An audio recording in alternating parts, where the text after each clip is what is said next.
ഈ വ്ളോഗ് തുടങ്ങിയ ദിവസം ഇത് പോസ്റ്റ് ചെയ്യണമെന്ന് വിചാരിച്ച് റെക്കോർഡ് ചെയ്ത് തുടങ്ങിയതൊന്നുമല്ല. എപ്പോഴത്തെയും പോലെ എടുക്കുന്ന വീഡിയോസൊക്കെ എൻ്റെ ഗാലറിയിൽ തന്നെ റെസ്റ്റ് ഇൻ പീസ് അവസ്ഥയിലായിരിക്കും എന്നാണ് ഞാൻ വിചാരിച്ചിരുന്നത്. കോളേജിൽ പോകുന്നതിന് തൊട്ട് മുന്നേ ഇന്നൊരു വീഡിയോ എടുക്കാമെന്ന് പെട്ടെന്ന് വന്നൊരു ഇൻസ്റ്റിങ്ക്റ്റിൻ്റെ പുറത്ത് എടുത്തു തുടങ്ങിയതാണ്. പക്ഷേ ഇതൊരു വലിയ മെമ്മറി ആയിരിക്കുമെന്ന് ഞാൻ ഒട്ടും വിചാരിച്ചില്ല. അതെന്താണെന്ന് തംബ്നെയിൽ കണ്ടപ്പോൾ തന്നെ എല്ലാവർക്കും മനസ്സിലായി കാണുമല്ലോ. ആദ്യമായിട്ട് മഞ്ഞ് കണ്ടതിൻ്റെ ഒരു ആവേശം അത്ര തന്നെ. ഈ വീഡിയോ എടുക്കുന്ന ദിവസം രാവിലെ അത്യാവശ്യം നല്ല വെതറായിരുന്നു. 5 ഡിഗ്രി എന്തോ ആയിരുന്നു കാണിച്ചിട്ടുണ്ടായിരുന്നത്. പക്ഷെ നല്ല വെയിലും ഉണ്ടായിരുന്നു. വിൻ്റർ ഉടനെ തന്നെ വരുമെന്ന് എക്സ്പെക്റ്റ് ചെയ്തിരുന്നതുകൊണ്ട് ഡിഗ്രിയുടെ വാല്യൂ ഇങ്ങനെ കുറഞ്ഞു വരുന്നത് സത്യം പറഞ്ഞ ഒരു പേടിയായിരുന്നു. ഒരു ചെറിയ ഗ്യാപ്പിന് ശേഷമാണ് കുറച്ച് വെയിൽ നമുക്ക് കിട്ടിയിട്ടുണ്ടായിരുന്നത്. ഇതിനു മുന്നേ കുറച്ച് ദിവസമായിട്ട് ആകെപ്പാടെ ഒരു മൂടി കെട്ടിയ അന്തരീക്ഷമായിരുന്നു. ഞാൻ ഈ വർഷം സമ്മറിലാണല്ലോ ഇവിടെ വന്നത്. അതുകൊണ്ട് സമ്മറും ഫോളും ഇപ്പോൾ ദാ വിൻ്ററും എല്ലാം വന്ന വർഷം തന്നെ കാണാൻ പറ്റി. എനിക്കിതിൽ ഏറ്റവും ഇഷ്ടപ്പെട്ട സീസൺ ഫോളാണ് കേട്ടോ.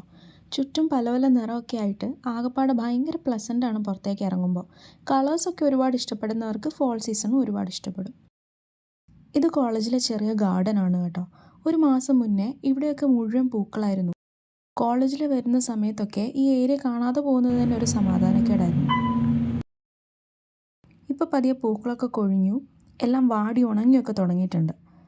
വിൻ്ററിൽ എനിക്ക് ഏറ്റവും ബുദ്ധിമുട്ട് തോന്നിയൊരു കാര്യം ഇതായിരുന്നു. നമ്മൾ ഇന്നലെ വരെ കണ്ട നിറയെ ഇലകളൊക്കെയുള്ള മരങ്ങളും ചെടികളും ഒക്കെ ഇല്ലേ, അതൊക്കെ വളരെ ചെറിയ ദിവസങ്ങൾക്കുള്ളിൽ തന്നെ പൊഴിഞ്ഞ് ഉണങ്ങിപ്പോവും. എനിക്ക് പൊതുവേ ഇത്ര ഇരുണ്ട് നിൽക്കുന്ന കാലാവസ്ഥയോട് ഒട്ടും താല്പര്യമില്ല. നമ്മൾ സ്വയം എല്ലാ കാര്യങ്ങളും ചെയ്യാനൊന്ന് പുഷ് ചെയ്തില്ലെങ്കിൽ നല്ല മടി കൂടി ഇരിക്കാൻ പറ്റുന്ന ഒരു കാലാവസ്ഥയായിട്ടാണ് എനിക്കിതിനെ തോന്നിയിട്ടുള്ളത്.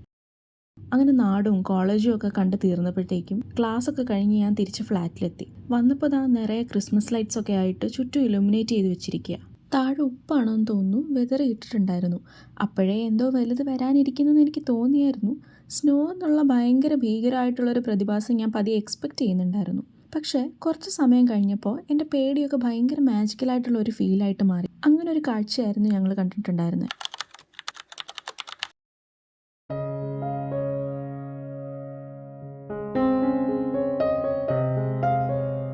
വളരെ ചെറിയ രീതിയിലേ മഞ്ഞ് പെയ്യുന്നുണ്ടായിരുന്നുള്ളൂ. മഴ പെയ്യുന്ന നാട്ടിൽ നിന്ന് മഞ്ഞ് പെയ്യുന്ന നാട്ടിലേക്ക് വരുമ്പോൾ ഉണ്ടാകുന്ന ഒരു ട്രാൻസിഷൻ ഇല്ലേ, ഞങ്ങൾ ആ ഒരു ട്രാൻസിഷൻ ഫേസിലൂടെയാണ് കടന്നു പോയിക്കൊണ്ടിരിക്കുന്നത് എന്നുള്ള പെട്ടെന്നുള്ളൊരു റിയലൈസേഷൻ ഉണ്ടായ മൊമെൻ്റ് ആയിരുന്നു അത്. സത്യം പറഞ്ഞാൽ ഇത് കണ്ടുകൊണ്ട് നിന്നപ്പോൾ നാട്ടിലെ മഴയാണ് ഓർമ്മ വന്നത്. ഇവിടെ മഴ പെയ്യാത്തതുകൊണ്ടൊന്നും അല്ല കേട്ടോ. ഇവിടെ സമ്മറിലും മഴ പെയ്യുമെന്ന് കനേഡിയൻസൊക്കെ കളിയായിട്ട് പറയാറുണ്ട്. അത് സത്യവുമാണ്. പക്ഷേ നാട്ടിലെ മഴ ഒരു വേറെ മഴ തന്നെയാണ്.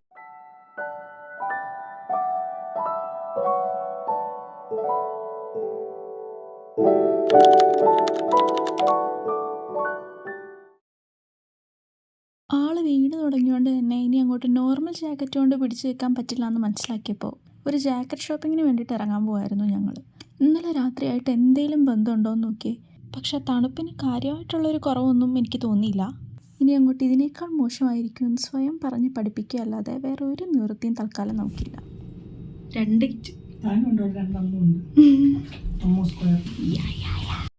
നമ്മൾ ഇറങ്ങിയത് ജാക്കറ്റും ബീനിയും മാത്രം ഇട്ടുകൊണ്ടായിരുന്നെങ്കിലും കുറച്ച് കഴിഞ്ഞപ്പോഴേക്കും ആക്സസറീസിൻ്റെ എണ്ണമൊക്കെ കൂടി വന്നു കേട്ടോ. തണുപ്പിൻ്റെ പോക്കത്ര ശരിയല്ല എന്ന് തോന്നിയതുകൊണ്ട് നെക്ക് വാമറും ഗ്ലൗസും ഒക്കെ ഇനി അങ്ങോട്ട് സന്തത സഹചാരിയായിട്ട് കൂടെ കൂട്ടണമെന്ന് ഞങ്ങൾക്ക് നേരത്തെ മനസ്സിലായായിരുന്നു. ഇതൊരു ബസ് സ്റ്റോപ്പാണ്. എല്ലാ ബസ് സ്റ്റോപ്പും ഇങ്ങനെയല്ല. എല്ലാം ഗ്ലാസ് കവേർഡ് ആണെങ്കിലും ഹീറ്റിംഗ് ഫെസിലിറ്റി ഉള്ള ബസ് സ്റ്റോപ്സൊക്കെ എത്ര എണ്ണം ഉണ്ടെന്ന് എനിക്ക് ശരിക്കും അറിയില്ല. എന്ത് നല്ല ഫെസിലിറ്റി ആണല്ലേ. പ്രത്യേകിച്ച് എന്നെപ്പോലെ തണുപ്പെന്നൊക്കെ എഴുതി കാണിക്കുമ്പോൾ തന്നെ വിറയ്ക്കുന്ന ആൾക്കാർക്കൊക്കെ ഭയങ്കര ഹെൽപ്ഫുള്ളാണ് ഇതൊക്കെ. കിച്ചു എപ്പോഴും പറയും ഇവിടെ വന്നിട്ട് ഏറ്റവും അടിപൊളിയായിട്ട് തോന്നിയത് ഇവിടുത്തെ ട്രാൻസ്പോർട്ട് സിസ്റ്റം ആണെന്ന്. ഇവിടുത്തെ ബസ്സിലൊക്കെ ടാപ്പിംഗ് സിസ്റ്റം ആണല്ലോ. ബസ്സിൽ കയറി കാർഡ് ടാപ്പ് ചെയ്ത് അടുത്ത 2 മണിക്കൂർ നേരത്തേക്ക് എത്ര ബസ് മാറി കയറിയാലും ആ ഫെയർ ട്രാൻസ്ഫർ ആവത്തേ ഉള്ളൂ. എക്സ്ട്രാ പൈസയൊന്നും കൊടുക്കേണ്ട ആവശ്യമില്ല. പിന്നെ ഇവിടെ കുട്ടികൾ തൊട്ട് വളരെ പ്രായം ചെന്ന ആളുകൾ വരെ പബ്ലിക് ട്രാൻസ്പോർട്ടിനെ ഡിപ്പെൻഡ് ചെയ്യുന്നവരാണ്. ഏജ്ഡ് ആയിട്ടുള്ളവർക്ക് കയറാനും ഇറങ്ങാനും ഇരിക്കാനും ഒക്കെ വളരെ കൺവീനിയൻ്റ് ആയിട്ടുള്ള രീതിയിലാണ് ഇവിടുത്തെ ബസ്സസ് ഒക്കെ ഉള്ളത്.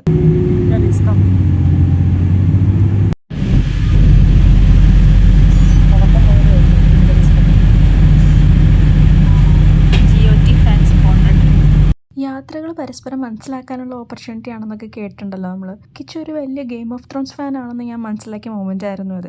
ഗെയിം ഓഫ് ത്രോൺസ് ഫാൻസിന് അറിയുന്നുണ്ടാവും വിൻ്റർ ഈസ് കമ്മിങ് എന്ന് പറഞ്ഞൊരു ഡയലോഗിനെ പറ്റി. അതിനെപ്പറ്റിയായിരുന്നു കിച്ചു സംസാരിച്ചുകൊണ്ടിരുന്നത്. എനിക്ക് നല്ല മോഷൻ സിക്നസ് ഉള്ളതുകൊണ്ടും നമ്മൾ ഏകദേശം 2 മണിക്കൂറോളം ബസ്സിലിരിക്കേണ്ടി വന്നുകൊണ്ടും ഇറങ്ങിയപ്പോഴേക്കും എൻ്റെ കംപ്ലീറ്റ് റിലേ പോയായിരുന്നു. പിന്നെ നമുക്ക് പോകേണ്ട റൂട്ടിലും കുറച്ച് കൺഫ്യൂഷൻസ് ഉണ്ടായിരുന്നു. നമ്മുടെ ലൈഫിൽ ഒത്തിരി നല്ല ആൾക്കാരെ പരിചയപ്പെടില്ലേ, അങ്ങനെ ഒരാളായിരുന്നു കേട്ടോ ഇത്. ആൾ TTCയിൽ വർക്ക് ചെയ്യുന്ന എംപ്ലോയി ആണ്. നമുക്ക് പോകേണ്ട റൂട്ടിലെ ബസ് നമ്പർ മാത്രമേ നമ്മൾ ചോദിച്ചിട്ടുണ്ടായിരുന്നുള്ളൂ. പക്ഷെ അവർ നമ്മളുടെ കൂടെ വന്നു പോകേണ്ട ബസ് സ്റ്റോപ്പും റൂട്ടും എല്ലാം കറക്റ്റായിട്ട് പറഞ്ഞു തന്നു. അവർക്ക് ഡ്യൂട്ടിക്ക് കയറേണ്ട ടൈമായിട്ടും അത്രയും എഫേർട്ട് എടുത്ത് ഞങ്ങളെ അവർ ഹെൽപ്പ് ചെയ്തു. പക്ഷേ അതിനേക്കാൾ നമ്മൾ സർപ്രൈസ്ഡ് ആയത് നമുക്ക് ആൾ റൂട്ട് പറഞ്ഞു തന്നപ്പം ആളുടെ ഒരു കോവർക്കർ കൂടെ അടുത്തുണ്ടായിരുന്നു. നമ്മൾ റോഡ് ക്രോസ് ചെയ്ത് ബസ് സ്റ്റോപ്പിൽ നിന്നപ്പോൾ ഈ ആൾ നമ്മളുടെ അടുത്തേക്ക് ഓടി വന്നിട്ട് വേറൊരു ബസ് സ്റ്റോപ്പ് ചൂണ്ടിക്കാണിച്ചിട്ട് പറഞ്ഞു, ഈ ബസ് സ്റ്റോപ്പിൽ നിന്ന് ചില ബസ്സസ് മാത്രമേ നിർത്തുള്ളൂ, അവിടെ പോയി നിൽക്കുകയാണെങ്കിൽ കുറച്ചുകൂടെ ഓപ്ഷൻസ് കിട്ടും, പെട്ടെന്ന് ബസ് കിട്ടുമെന്നൊക്കെ. പുള്ളി ഈ ട്രാഫിക്കിൽ റോഡൊക്കെ ക്രോസ് ചെയ്ത് നമ്മളെ ഗൈഡ് ചെയ്യുന്ന കണ്ടപ്പോൾ ശരിക്കും ഞങ്ങൾ രണ്ടുപേർക്കും ഭയങ്കര സന്തോഷമായി. എന്ത് നല്ല ആൾക്കാരല്ലേ.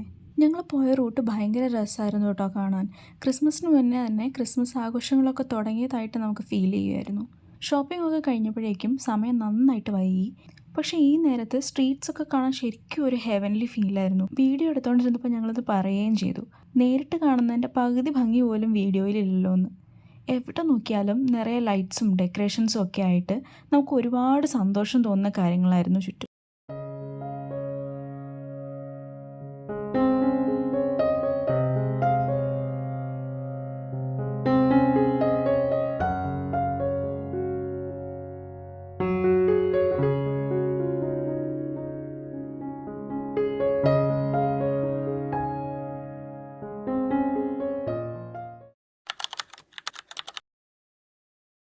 ഈ പെരുമഴ പോലെ പെയ്യുന്നത് കഴിഞ്ഞ ദിവസം നമ്മൾ പാവത്താനെ പോലെ കണ്ട അതേ ആൾ തന്നെയാണ് കേട്ടോ. ആദ്യം വിചാരിച്ചത് മഴയാണെന്നാ, പിന്നെ സൂക്ഷിച്ച് നോക്കിയപ്പോഴാണ് കാര്യങ്ങളുടെ ആ കിടപ്പ് അങ്ങോട്ട് മനസ്സിലായത്. എന്തായാലും നനഞ്ഞു, ഇനിയിപ്പോൾ കുളിച്ചങ്ങോട്ട് കയറാം. മഞ്ഞിൻ്റെ ഈ മുഖം കൂടെ ഒന്ന് അടുത്ത് കാണാമെന്ന് വിചാരിച്ച് ഞങ്ങൾ പുറത്തേക്ക് ഇറങ്ങി.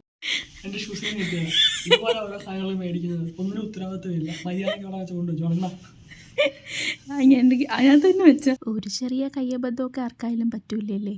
ബൂട്ട്സും നെയിൽ പോളിഷൊക്കെ ഒരു കവറിലിട്ട് വാങ്ങിക്കൊണ്ട് വരുമ്പോൾ ഇതൊക്കെ സ്വാഭാവികം എന്നോർത്ത് ഇപ്പം അങ്ങോട്ട് സമാധാനിക്കുക.